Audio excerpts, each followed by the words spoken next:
أعوذ بالله من الشيطان الرجيم. بسم الله الرحمن الرحيم.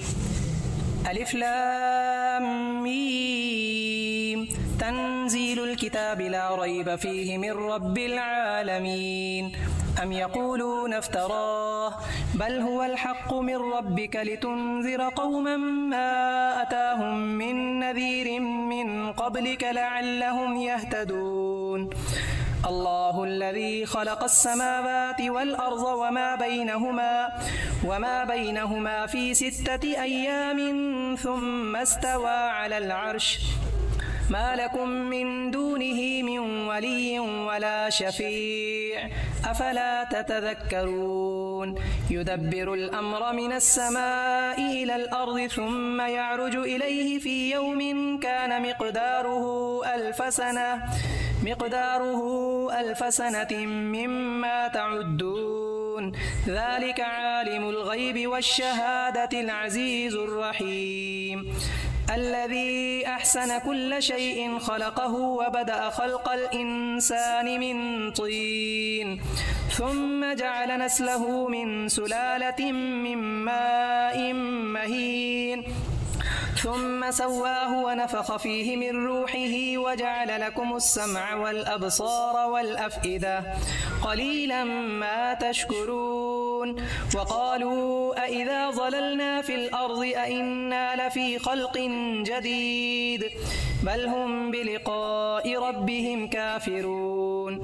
قل يتوفاكم ملك الموت الذي وكل بكم ثم إلى ربكم ترجعون.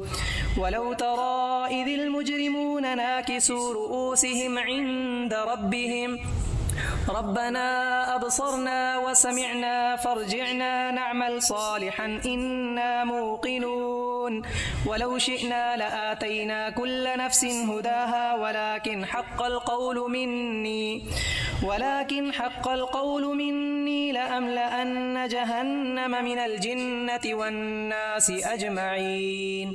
فذوقوا بما نسيتم لقاء يومكم هذا إنا نسيناكم وذوقوا عذاب الخلد بما كنتم تعملون. إنما يؤمن بآياتنا الذين إذا ذكروا بها خروا سجدا وسبحوا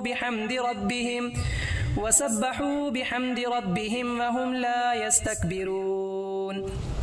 تتجافى جنوبهم عن المضاجع يدعون ربهم خوفا وطمعا ومما رزقناهم ينفقون.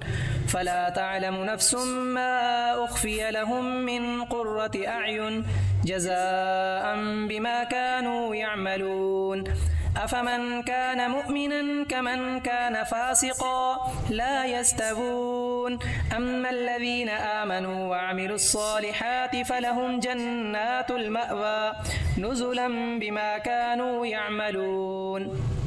وأما الذين فسقوا فمأواهم النار كلما أرادوا أن يخرجوا منها أعيدوا فيها وقيل لهم ذوقوا عذاب النار الذي كنتم به تكذبون. ولنذيقنهم من العذاب الأدنى دون العذاب الأكبر لعلهم يرجعون.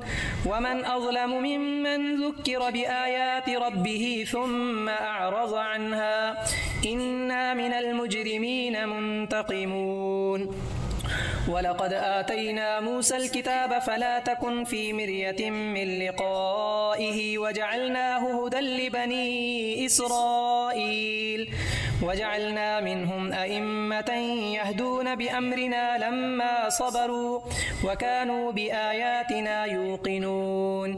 إن ربك هو يفصل بينهم يوم القيامة فيما كانوا فيه يختلفون. أولم يهد لهم كم أهلكنا من قبلهم من القرون يمشون في مساكنهم إن في ذلك لآيات أفلا يسمعون. أولم يروا أنا نسوق الماء إلى الأرض الجرز فنخرج به زرعا تأكل منه أنعامهم وأنفسهم أفلا يبصرون. ويقولون متى هذا الفتح إن كنتم صادقين قل يوم الفتح لا ينفع الذين كفروا إيمانهم ولا هم ينظرون فأعرض عنهم وانتظر إنهم منتظرون.